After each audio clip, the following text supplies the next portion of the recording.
அப்புறம் ஒரு பிராண்டை கொண்டு போய் நம்ம ப்ரொமோட் பண்ண போகிறோம். ஆல்ரெடி அவங்க யூஸ் பண்ண பிராண்டோட கம்பேர் பண்ணும்போது ஈக்குவலாக தான் இருக்குது அப்படிங்கும் போது எதுக்கு நம்ம பிராண்டை வாங்கலாம்? அவன் ஆல்ரெடி அந்த பிராண்டை வாங்கி போயிடலாம்ல. பெரிய வித்தியாசம் இல்லை. ஏதாவது வித்தியாசம் இருந்தால் நம்ம பிராண்டை வாங்கலாம். அதில் பெரிய வித்தியாசம் கிடையாது, ரேட்லேயும் பெரிய வித்தியாசம் கிடையாது, குவாலிட்டியிலும் பெரிய வித்தியாசம் இல்லை அப்படிங்கும்போது எதுக்கு அவன் புதுசாக வாங்கணும்? நம்ம குவாலிட்டி ஒதுக்கிறதுக்கு சில காரணம் அந்த இடத்துல இருக்குது. இது ஒரு விஷயம். அதே போல் இப்போ இது மட்டும் தான் அவங்க யூஸ் பண்ணுறாங்க. சில சந்தர்ப்பங்களில் அது ஈக்குவலாக இருக்கக்கூடிய இந்த குவாலிட்டி யூஸ் பண்ணும்போது அவங்க என்ன பண்ணுவாங்கன்னா, இப்போ இதுதான் ஸ்டாண்டர்டாக யூஸ் பண்ணுற மைண்ட் தாட்ஸும் வெளியே போயிடுவாங்க. எப்போ இது கிடைத்தா வாங்கி யூஸ் பண்ணுவாங்க, நம்ம போகும்போது இதை வாங்கிடுவாங்க, இது ஈக்குவலாக இருக்குது அதை குவாலிட்டியாக வாங்குவாங்க.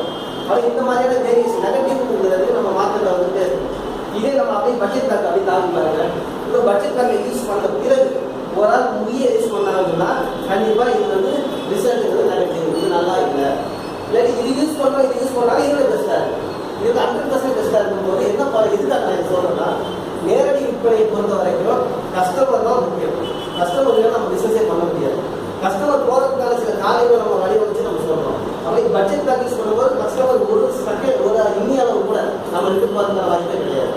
அதனால் நம்ம என்ன செய்வோம், இங்கே வரக்கூடிய மார்க்கெட்டில் நம்ம பட்ஜெட் பேக்கை கொஞ்சம் கொஞ்சமாக முடிஞ்சாலும் இம்ப்ளிமெண்ட் பண்ணும்போது உங்களுக்கு ஸ்டாண்டர்டாக மார்க்கெட்டில் வந்து கடைசி வரைக்கும் நம்மளால் வந்து நிற்க முடியும்.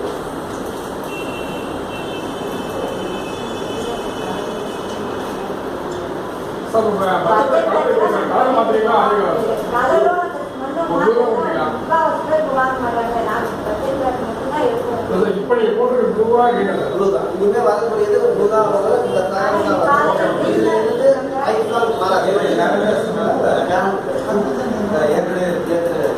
நம்ம